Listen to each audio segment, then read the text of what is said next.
Robert Sabuda is the premier creator of pop-up books. He is internationally acclaimed for his stunning pop-up books, including The Christmas Story, the best-selling Encyclopedia Prehistorica, and the Encyclopedia Mythologica series, created with Matthew Reinhardt. His latest book, 10 Horse Farm, was published in April. Reading was very important in the Sabuda household when Mr. Sabuda was growing up. Mr. Sabuda discovered that he loved art and spent much of his time drawing, painting, cutting, and gluing, and ignoring his mother's instructions to clean up this mess. As a child, Mr. Sabuda examined pop-up books to see how they were put together. He wanted to see what happened down in between the pages and how things were glued on. He made his first pop-up book, A Pop-Up Wizard of Oz, out of manila filing folders and colored pencils when he was about 8 years old. One of my personal favorites by Robert Sabuda is the book The Dragon in the Night. I love it for its beautiful imagery and the care that Sabuda put into the making of it. Mr. Sabuda began his career as a picture book illustrator and then taught himself to make pop-up books, which are much harder to make than he anticipated. The paper will only do certain things at certain times, and that's the real challenge of getting a pop-up to work. Mr. Sabuda will be leading a pop-up bookmaking workshop from 1:30 to 2:15 p.m. in the Children's Workshop tents. Please join me in the welcoming of Mr. Sabuda. Wow. Thank you, Becca. Now that is an introduction. Let's hear it for Becca. I forgot half those things that she was talking about, but I only remembered when she said them again. So my name is Robert Sabuda, and I make pop-up books. I'm going to grab a couple here. Like Becca mentioned in her introduction, I think it's very important for young people to hear this. I've been an artist my whole life. I've always been making things. I've always been cutting things or gluing things or putting things together. My father was a carpenter, and so my father built things out of wood. And my mother was a dance teacher. Her name was Miss Judy, and it was Miss Judy's dance school. So my mother put on recitals of dancers, big theatrical productions, imitation worlds on a stage. So I think coming from my father, who was a carpenter, and my mother, who loved the stage and loved building these worlds on the stage, I became a pop-up artist. I've always loved to work with paper. You'll meet many other illustrators probably here and in other places who like to paint, or they like to do other kinds of different things, but I love to work in paper. I love the way paper feels in my hands. I love the way it folds. I love the way it sounds. Sometimes when I'm making a pop-up, I had to listen to it to see if it's going to work or if it's not going to work. So when I'm making a pop-up book, this is my latest book, 10 Horse Farm. Oh, how did this book come about? A little secret, I don't know anything about horses. And when I was a child, my mother said to me, the only thing you ever said about horses was that they smelled bad. And so that's kind of true. But as an adult, I live in New York City, and I live in New York State.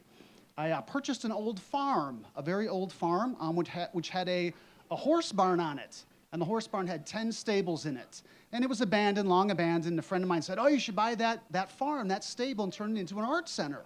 So I bought this old horse barn with 10 stables and turned it into an art center for 10 artists. And my publisher said, can you make a book about that farm? So that's where the idea for this came from. So 10 Horse Farm. So when making a book, it doesn't just happen overnight. How long do you think it takes me to make? Who's young enough here to tell me how long I think it takes me to make a pop-up book? How long do you think it takes me to make a pop-up book? Yes, all the way on the end. 20 years. This is a 21st century child because normally the response is a week. So if it's taking 20 years, I couldn't afford to live. So it's not 20 years, but it is often years. It will sometimes take me years to make a pop-up book. Why is that? In a traditional children's book, you have to write it, and you normally have to illustrate it. That can sometimes take up to a year, just writing and illustrating. But when I'm making a pop-up book, I have to write it, I have to illustrate it, and I also have to make the paper engineering, have to make the mechanisms inside the pages move. Why am I so fascinated with pop-up books? You know, that's actually a really good question. I'm fascinated by, probably because my mother, being the dance teacher, I'm fascinated by movement. I'm interested in things that move, that move in time. Pop-up books just aren't three-dimensional, they're four-dimensional. There's an element of time from when you start to open it to when what we hopefully call the magic happens. And that has always been something that is completely fascinating to me. So when I first start, I start out thinking in my head, what are the pop-ups going to be? Sometimes I teach classes and pop-ups, and I have a workshop here I'm doing this afternoon. I usually try to make an object. It's very difficult in pop-up books to make something like wind. So I usually make an object, although you can convey the idea of wind. This is another one of my books, and since I just brought up wind, for those of you who don't know, this is your trivia of the day. The Wonderful Wizard of Oz is the first American fairy tale. So if you leave today's festival, you learned that The Wizard of Oz is the first American fairy tale. So in The Wizard of Oz, there's a tornado that oh yeah, well, that's the right answer. Oh, and it didn't take me 2 years, no. You know, the funny thing about this one really is sometimes my design doesn't come out the way I wanted to in the beginning. So in the very beginning, when I designed this pop-up, this is one of my favorite stories, hence The Wizard of Oz, I made this big cloud, this enormous thing kind of stood up and it had all this paper and all these streamers on it. And I have a studio in New York, and I asked some of my designers, well, what do you think of this? It was huge. It was like so big, and it just stood up. And it stood up, and I said, well, what do you think of this? And my designers were like, it's nice. And I was like, oh, it's just nice. And they're like, it's just nice. And I was like, oh. So I had to go back. And the idea of making something like wind and making it lighter and making it move, that was the right design answer. So I always try to make an object. Sometimes you have to sort of convey an idea like wind if you can't make it. Because a picture book artist, they can convey wind in a million different ways because they can paint it or draw it or whatever. But pop-up books have to sort of obey the laws of physics. Wait, let me get to another one here. Where's this one? Gee, where's this page, right? You'd think I know these by now. And so to make a good page. So I even make like three-dimensional. Wait, this one got caught. This one's been loved already. This is somebody's loved copy. People bring me loved copies of books. All right, I think, there we go. There. And sometimes the object's not necessarily, just stand up. And spin. This one's been well loved. So I come up with the idea in my head. I want the tornado to spin around. I want the globe to expand. I want to have 10 horses at a farm at the very end. I envision it in my head first. Then I have to sit down and get to work. I usually don't draw out a horse or draw out a tornado. I usually just start working with paper right from the beginning. If you come to my workshop, we'll do that together. I just start cutting, I start folding, I start gluing to see if I can make the pop-up work. It's not so much that the pop-up has to open, some of you have heard this before, not so much that the pop-up has to open, it has to close. Often I get the, right? Oh, if it doesn't close, that is a bad book, Robert Sabuda, and we're never buying another one from you. So a lot of times people will say to me, oh, do you do origami? Do you fold paper in general and make origami? And origami is awesome, and I love it, and I'm fascinated by people who can do it. But origami is finished when it's in 3 dimensions. It's done when it's its shape. But a pop-up book has to go back down again to being 2 dimensions, and that's really the challenge. So back to how long does it, this one works well. Ooh, you know when the ooh ones are there. You know, people have been doing that about pop-up books way before I started, which is what is so great in this digital world that I didn't even remember to turn off my phone before Becca was finished with her introduction, that we can still be fascinated by a book that does something outside of what we traditionally see it do.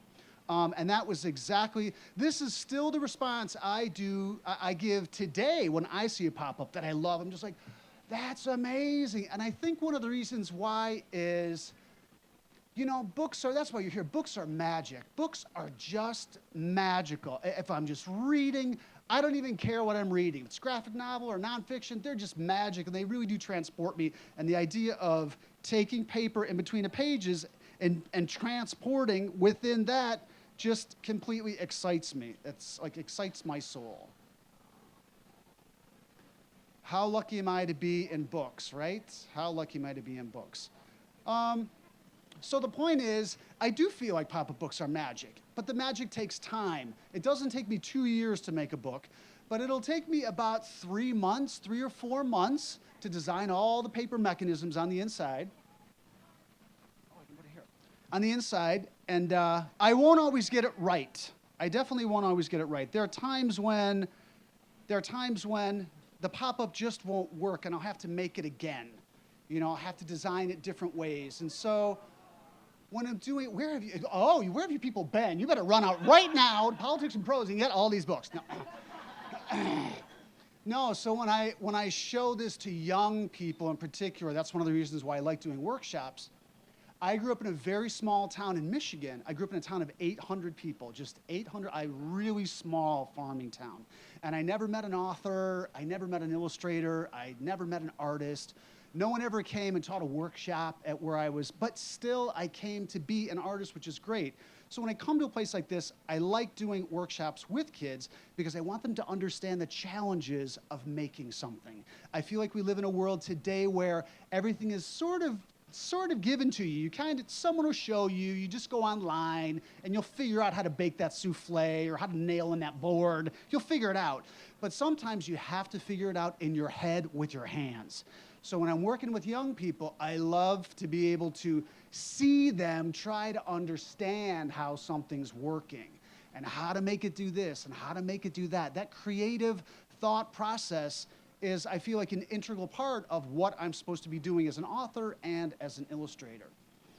So back to working. So I make all my pop-ups in white. At the workshop today, we're going to use white card, and I just use regular white card from Staples.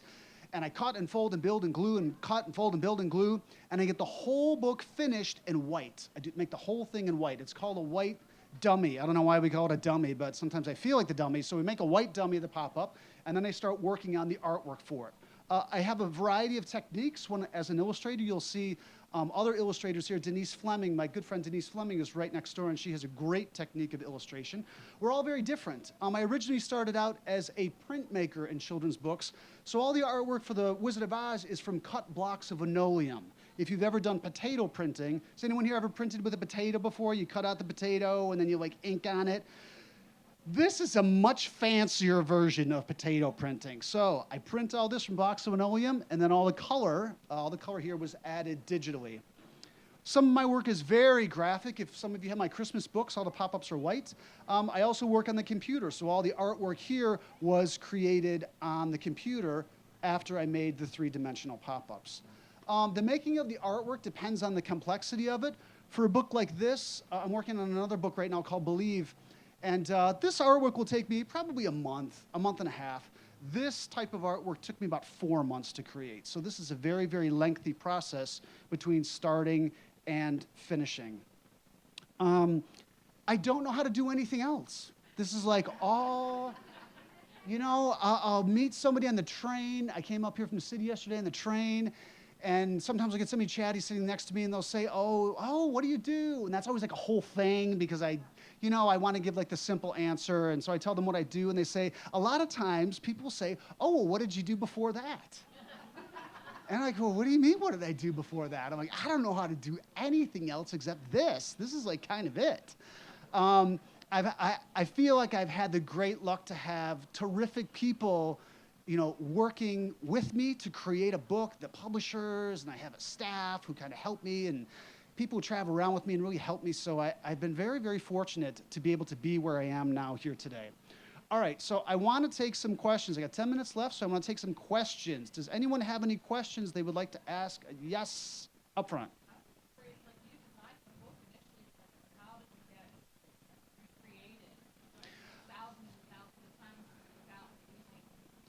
So the question was, I create the book, but then how does it get reproduced thousands and hundreds of thousands of times? I personally make every single book by hand. No, I'm kidding. I do not. Then it would be 20 years. No, I do not make every single book by hand. So that's a great question. All pop-up books, for those of you who don't know, are still manufactured by hand. Somebody folds and right? Wow. I mean, you would think in today's world where more and more things are made by machine, which I get, I'm not a Luddite, they're still made by hand. Somebody folds and glues, every single piece, and it's this big, huge, there's like 1,000 people, and they sit at this table, and one person, if you go to my website, you can see at robertsabuda.com, one person folds a piece together and glues it, and then hands it to the next person, and they fold it and glue it together, and then at the very end of the table, it's a pop-up, and then they glue all those pages together, and then it becomes a book, and they do it hundreds of thousands of times because I have foreign language editions of my book as well. So English and foreign languages are happening at the same time too. How long does it take them? They can make, let me get this right, 15,000 books in about a week. Yeah, it's a lot of books, right? But you asked about integrity. I don't tell them what to do. I learned early on, I send them a built thing, and I just send it, and then it comes back finished because they know much better than I do. When I was talking about the team, the great team to make books happen, they're the big part of the team, and they know what they're doing. They'll recommend something to me sometimes, and I always say yes because they know what's going on. I don't know what's going on. Now, the several books of yours I've seen, I think The Tornado is probably my favorite. Like that one in the House of Cards. Mm-hmm. Do you have a particular one you're most proud of? Do I have a particular pop-up that I'm proud of or is my favorite? Usually it's a pop-up where it wasn't working for a long time and now it does. So that Tornado for sure. I'm a bit of a baker and I have a pop-up book called Cookie Count. It's these mice and these cookies, and at the very end of it is a gingerbread house. A very big, I don't even know if the book's here, a very big gingerbread house at the end of that. That gingerbread house, sometimes it's easy. Sometimes I'll go into a project and say, oh, making this horse, I don't know, buck or whatever is going to be really hard. And it's kind of easy. I'm like, hey, I put this together and I sort of know what I'm doing. It works. And then I'll start on something else, like that gingerbread house, and it never worked. Like it wouldn't close or the roof would collapse, or it was just, like I remember wanting to cry when I was working on that thing. And then finally, lo and behold, through trial and error, that thing finally worked. So it's not like So that's a question more about being an artist, I guess, than being in books. As an artist, when you complete something, you make something that you're like, wow, this is what I wanted. This is what I intended, and this is what it does. That to me is even better than being a bookmaker. The artist in me is satisfied. Yes? One of my favorite books of yours is America the Beautiful. Do you have plans to make more, like countries or Seven Wonders of the World? So the question over here is her favorite book is America the Beautiful. Are you an architect by chance? Are you an architect? Don't lie. Don't like, not me. Okay, so that's a lot of architects often ask that question, America the Beautiful. Will I do more books like that? Places around the world, Seven Wonders of the World. You know, one time I did a Seven Wonders of the World for Martha Stewart's, remember when Martha Stewart had a television show? Yeah. So she had a television show, and she came to my studio and said, we make these big pop-ups of these 7 places around the world. Like the biggest pop-ups I've ever made, like 4 feet by 4 feet, these huge, huge pop-ups, and they were gonna have them on the show. And they were awesome. But she kept them. She kept those pop-ups. Well, then she went to prison, a little bit of karma, something going on there, whatever. But anyways, those big pop-ups, those were the inspiration for America the Beautiful, because I thought, oh, this architecture is so great, these buildings and these constructions, it looks so cool in here. You know, my publisher's like, yeah, you want to make that into a book? Sometimes coming up with an idea for a book, I don't know what other authors say, and maybe they mentally really have to think about it, and there's pain and drama and rainy days. Sometimes in my world, it's just like, hey, does that sound like a good idea? And I'm like, hey, that sounds like a really good idea. So America the Beautiful was just born from that. And also the fact that I happen to travel a lot. I've just traveled around the world a lot. I love to travel. So to answer your question, I never say no. It depends on where I'm at. Yes? What was my what? What is my most lengthy project? Being in children's publishing. It never ends. Right, Charlie? I have a sales rep over here that I've known for decades, and he's like, it never ends. We're always in publishing. Keeps us young, that's right. Oh my gosh. So my most lengthy project, wow, that's a really good question. Alice was probably, maybe Wizard of Oz. Alice or Wizard of Oz was the most lengthiest one. And you know what? There's a good point to that also, too. One of the most challenging things about publishing is deadlines. Deadlines. Like, you know, when you're young and you're an artist or you're a student or whatever, and the deadline is like it's Monday and the deadline's Thursday, and you're like, ugh, how am I going to get this done by Thursday? I have deadlines that are like a year out, like years out. Like, oh, it's 2018, so this has to be done by 2020. So in terms of lengthiness, that's sometimes difficult for me to do, to conceive of being that far in the future and trying to have a project finished. That's tough for me, yeah. Any other questions anybody wants to ask me? Yes, in the back. What time is my workshop? I'll let you know that, first of all, let me tell you, this is a really organized event. This is so, as soon as I met them at the front, they gave me a card with every place I was supposed to go to and everything I was supposed to do. So I have a card with me that says that my workshop, I'm signing books at 12:15. My workshop begins at 1:30, and there's a workshop right over there that looks like it's going to be a great space to make things. Any other questions anybody wants to ask before they go? Yes?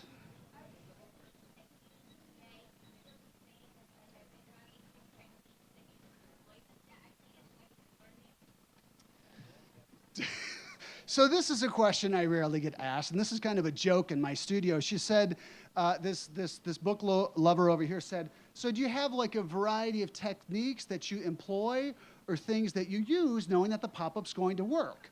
I have a designer who says sometimes when we're designing, we just pick up old scraps of old pop-ups off the floor and incorporate them into new books. So there's a little bit of truth to that. No, there is. In the very beginning, when I was a paper engineer, I had no idea what I was doing. I really didn't have any idea. I didn't know how pop-up books were manufactured. I didn't know how they were constructed or how they were made. My first Christmas book, A Christmas Alphabet, I distinctly remember making some of the pop-ups, this is decades ago, and thinking to myself, this is the best I can do with this pop-up in 1990, whatever that was, 3. My brain simply doesn't know how to make anything beyond this. Now let's fast forward to today.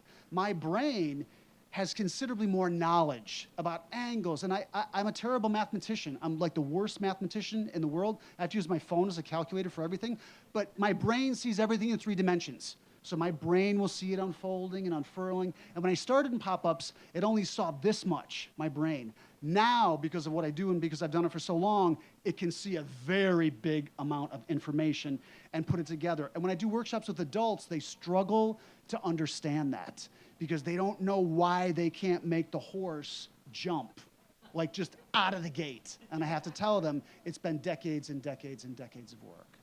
So thank you very much for coming on such a rainy day.